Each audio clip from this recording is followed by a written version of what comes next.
There's a hidden mathematical trap that dictates the financial lives of millions of people. And here's the thing, it has nothing to do with discipline or how hard you work. It's a brutal equation that pretty much ensures that being broke is one of the most expensive ways you can live. So let's break down exactly how the system works. It all starts with that feeling. You know the one. That sinking feeling in your stomach. Maybe you're driving, late for work, and then it happens. Bam! That dreaded check engine light flashes on, and your heart just sinks. Now, the logical part of your brain knows that a quick trip to the mechanic could probably fix this. Yeah, the cost is annoying, $300, but it's manageable. But then you look at your bank account, and the money just isn't there. So you do what a lot of us would do.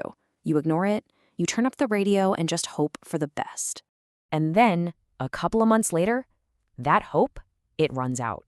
Big time. Your car dies on the highway, and that little $300 problem has now spiraled into a $2,500 catastrophe. So let's break this down, because this is where the math gets absolutely brutal. First, you've got the tow truck. That's $200 right there. Then, because you neglected that small part, it completely destroyed the transmission. That's another $2,000. And, of course, with no way to get to your job, you miss a couple of shifts, losing $300 in wages you desperately needed. Look, this isn't a story about being irresponsible. It's not just a case of bad luck. It's the story of a system. It's the penalty you were forced to pay for not having the money in the first place. And believe it or not, this whole phenomenon, it actually has a name. And it doesn't come from some famous economist. It comes from a fantasy novel. It's called the Boots Theory, and it explains our modern wealth gap with, frankly, startling clarity. Okay, so here's how it works. It's super simple, but profound. A person with money can afford a $50 pair of really high-quality boots that'll last them a decade. But a person who's broke can only scrape together $10 for a cheap pair. The problem is, those cheap boots fall apart within a year. So over that same decade, they end up spending $100 on boots, double the price, and their feet are still soaking wet. So this isn't just a story about boots, right? It's a perfect metaphor for these hidden taxes that people are paying every single day. I mean, let's take something as ridiculously basic as toilet paper.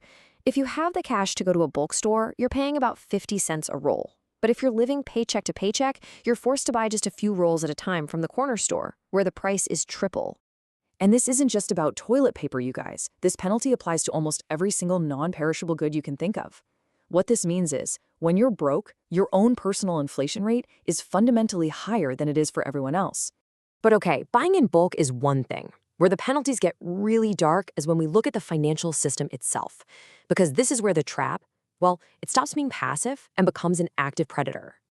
Okay, picture this. You've got $20 in your account, a forgotten $25 subscription fee hits, you're now $5 in the hole. The bank's response isn't to help you out, it's to immediately hit you with a $35 overdraft fee. Now let's just pause and think about what that actually is. You borrowed $5 for maybe a day, and it cost you $35. I mean, if a loan shark charged you an effective annual interest rate of 700%, they'd be thrown in jail.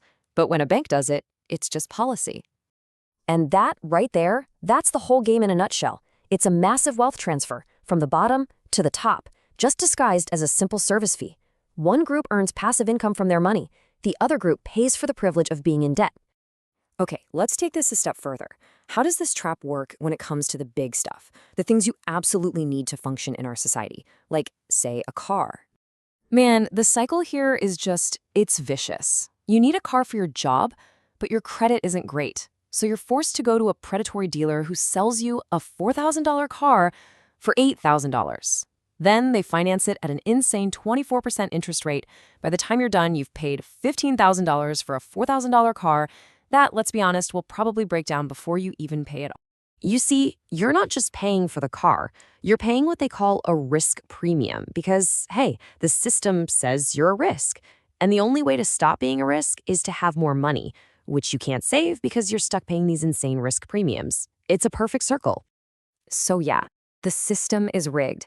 But, and this is a really big but, understanding the math behind it is the first step to finding a way out. It's time to stop playing defense and start playing offense. Forget what you've heard about investing. Seriously, forget about trying to get an 8% return in the stock market. For you, Right now, the highest yield investment you can possibly make is escaping the penalties that are draining your resources dry. Let me put it this way. No hedge fund manager on the planet, no one, can guarantee you a 20% return on your money. But you can. You can give that to yourself by paying off that high-interest credit card debt. That is your first and your most powerful move. And that's why the first weapon in your arsenal has to be a buffer. That first $1,000 emergency fund, it's absolutely critical. It's not just savings, it's a weapon. It's the tool that turns that $2,500 catastrophe back into a $300 annoyance. It's what unlocks your ability to finally buy in bulk, to get better insurance rates, and to break that cycle of debt for good. So where do you start? What's the very first step? You've got to audit your life for what I call vampire costs. These are the late fees, the overdraft charges, the high interest, the single-serving prices that are just sucking you dry. Find the biggest leak and focus every single resource you have on plugging it. Look, I'm not gonna lie, this takes a ton of effort. It's a fight, but once you stop paying the poverty premium, you literally change the math of your own life. You stop renting your existence from day to day, and you can finally afford to buy the boots that last.